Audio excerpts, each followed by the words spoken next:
Alright, so hey, this is Sherry Friedman. I'm down in the infamous 37 Main basement with Angie Aparo! Woo! We've got a legend here. Well, okay? not yet. You're a legend. Okay, dude. Alright. You've written so many songs that so many Grammy Award winning performers have done your songs, Yeah. okay? And obviously you've got Faith Hill, who, I mean, great. she's great, and she did that video where you joined. She did that Yeah, where you joined right, her. Okay, she was just so completely humbled to yeah. have you. Yeah, well, she's amazing. That was a, I'm trying to remember that. That was a, she did a special, I think, for like an NBC special. Yeah. And that was an amazing event. Like, I remember going there, and it was, she was doing a duet with all of her writers of different hits. Right. And so that was fun, me being on stage with her, but what was even more fun was backstage with all the other writers that had written all the other hits. Really? Of her whole career. Well, do tell. Well, it just, I would tell if I could remember, because we drank Crown Royal the whole time. Oh gosh. Me and John Rich were back there. It was amazing. It was an amazing night. Yeah. And it was crazy because she would do them like, you know, it's live. It's not live. It's like they're filming. So, you know, people would do the song and then say like, hey, let's do that again. They were kind of going. So it was kind of fun to watch it as a production. Right. And also be in it in the production. So yeah, that's kind of cool. That's pretty cool. That's pretty cool. I mean, it's like you have an amazing history. You have an amazing career, and you've been through a lot. You have been through a lot. Okay, and I mean, you recently you've had a stroke, and the one thing that I have read and studied about over time is how music is a kind of therapy, and it is a healing therapy. And the crazy thing is, with the late Glenn Campbell, who had Alzheimer's, for him, it's like his music is what kind of kept him grounded, and how he was always able to remember the music, and how that always brought him back. Now for you, it's like when you had your stroke, you lost your voice, and your doctor had said, use your music to help you recover. Do you care to talk a little bit? I mean, I have mad respect for you for what you've been through and how you've come through this, and you just completed this amazing performance at 37 Main, where if nobody knew what happened to you, they would never know, like ever. Well, you know what's crazy is, and I'll go back about what my neurologist told me, but and a lot to you also behind the camera here, and I'm not going to this, but and then our amazing sound man, Chris Lyon. But I'll tell you, it goes like nightly for me. And I had, no one probably knows, but I had like very hard last like 4 shows. I remember stuff, and so it's a very internal like brain thing that happens. So tonight, and I'm trying all these other things that my neurologist told me to do, and different ways to prepare yourself to it's a memory thing for me. So when it started, so tonight was, what I was going to say is tonight was kind of because of him. It is really, what happens is memory is a reactive thing. So, and I'll tell you how it began, and I'll tell you why it's reactive. So, when I couldn't remember any of my songs or any words, I had this weird aphasia. I don't remember the name of it. It's one of the deep. It's a subtype. So it's like I knew this was a bottle, but I couldn't tell you. Okay. So I knew this was a chair. I couldn't tell you. So I would write a story in my head. I couldn't tell you. So my neurologist said, he didn't know much about me. He knew I was a songwriter, a singer, so I knew. He knew I was an artist. And he said, well, my wife at the time said, you just were saying, I have to go back at this, and you have to, and I remember him saying, well, there's not enough amount of therapy. Because, insurance, there's no enough money. I wanted to be with a therapist every day. Right. It's impossible. Yeah. There's too much money, it's just not going to happen. So he said, well, you're a singer. He said, I want you to go to a grocery store, which I did, Harris Teeter in Hilton Head, South Carolina. It's actually an amazing store.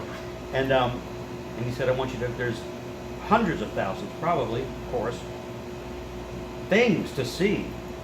A ketchup bottle and lettuce and whatever. He said, I just want you, when you see them, if they come to you, I want you to put a melody to it. So it would be like, you know, there's a ketchup bottle. Whatever and I did for months. I would go there every day, Harris Teeter. And so his point is that because music is one of the, I think it's the only thing, or one of the few, that engages both sides of the brain. Uh-huh. And we use it for to teach children A, B, C, D, E, F, G. We use melody to create words. And it's great with memory, for Right. memory retention. Right. Absolutely. And for a new word that you Yeah. never heard. Yeah. So he said you've lost your library, and your brain's going to go to this like it was, you know, my little dead thing from the stroke. It's going to go right over here, and you're going to just build a new library. And he said, so you're inputting. So I went on this whole trip of just like, I sang everything. I would be I could drive like 3 weeks later, I could drive, and it would just be like, it was crazy to drive. It's a whole other problem.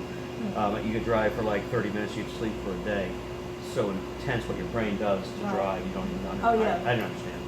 But I would be driving and be like, there's a white truck, there's a white truck. You're trying to, you know, put this, and anyway. So it was crazy that was the blessing for me, for this neurologist that never met me, was like that he gave me, and you know, you go your whole life, you go like, music's amazing, it's my life, it's the soundtrack to my life. Yeah. It's like, I've said that my whole life.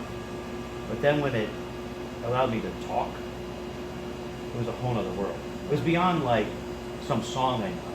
I didn't even need a song, I just started singing in my brain, and I got words back, and it was kind of crazy. Yeah. Imagine walking through Harris Teeter and having this man sing about ketchup. Yeah, they're like a guy in aisle 5.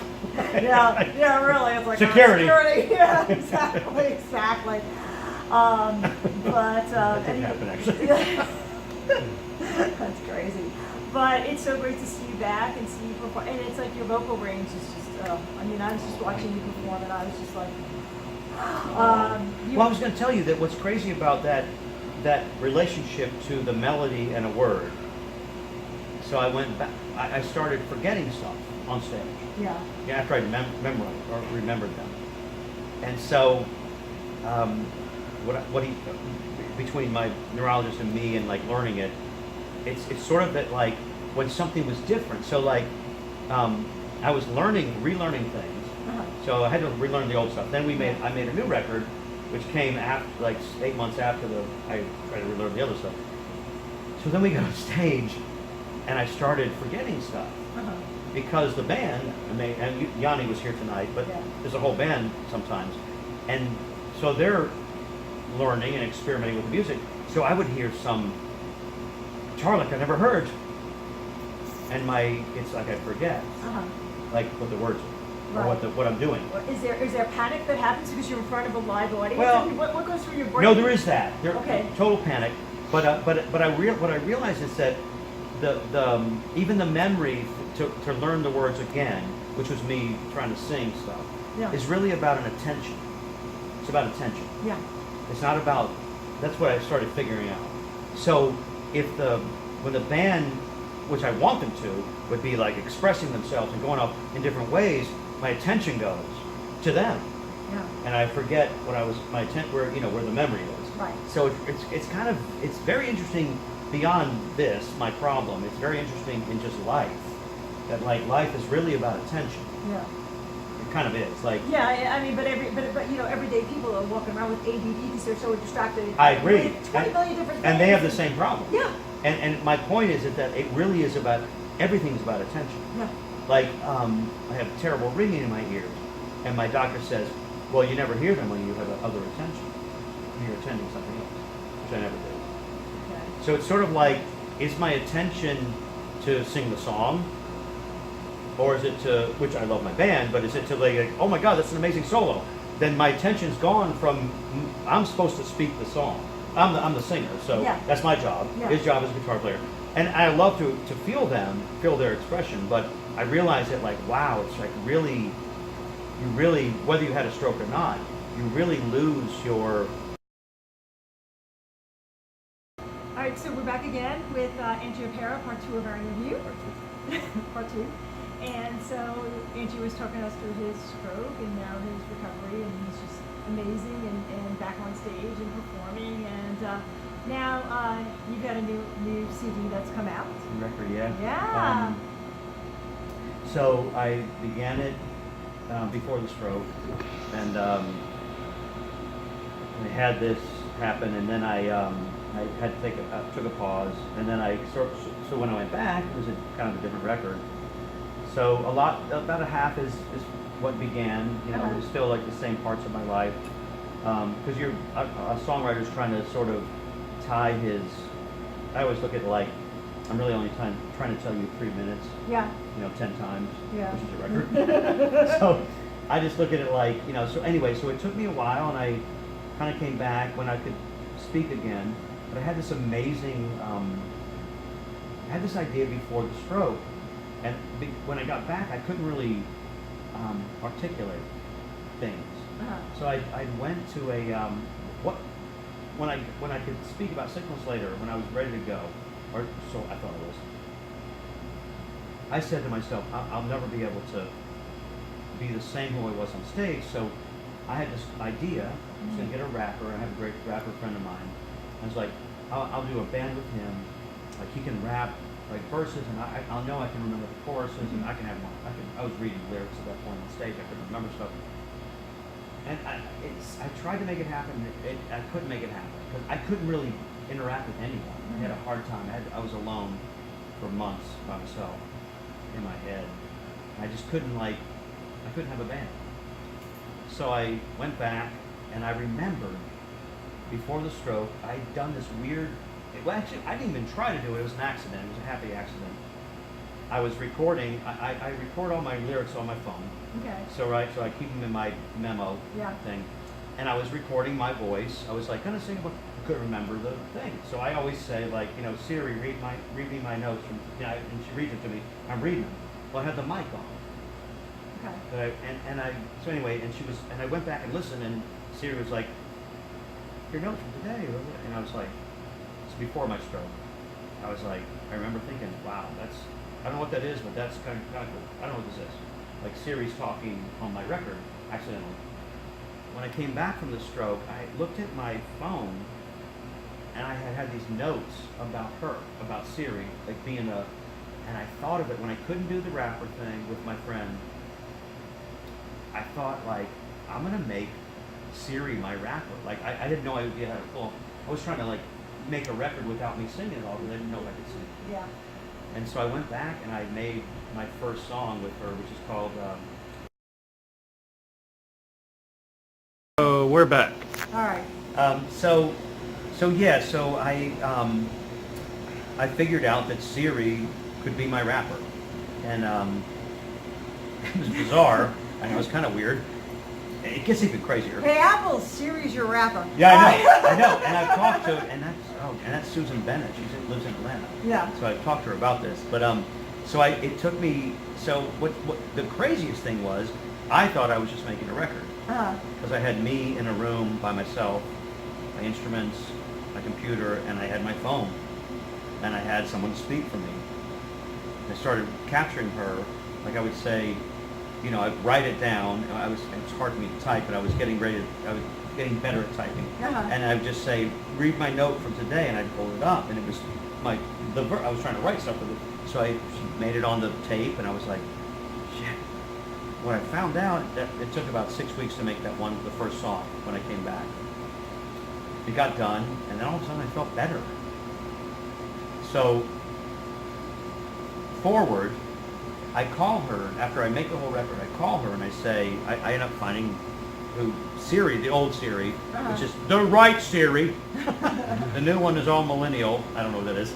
But the first Siri, the first one is Susan Bennett. She lives in Atlanta. Okay. So I called her and I told her the story, and she said, Angie, like I get these stories from brain injuries that SIRI has helped them. You know, Wow. it's crazy, right? Yeah, that's crazy. And I said, no. I said, exactly. I said, what happened was I thought I was trying to make a record. When I got done, it had exponentially pushed my therapy because I had this. She said she was my therapist. Yeah. Wow. It was amazing. So she's heard this story before. Uh-huh. So anyway, so I think it's so that's how it started. That's cool. Yeah, and then I got to another song, and by the third song, I was sort of like, I think I can sing this, like a whole song. I thought I could do a record again. Yeah. And it started with SIRI. That's amazing. Right, yeah. Crazy how it started with SIRI. Wow. That's just we're so glad that you've recovered and you've come back. And like I said, your performance tonight at 37 it was amazing. You sound great. Thank You you. look great. Oh. It's so good to have you back. You are a legend here in Atlanta. Okay, you know that. You know that. I love it. But a lot of people just don't realize, as far as your background, that all these amazing songs that you've written that have been covered by so many other people that have won Grammys, and it's awesome.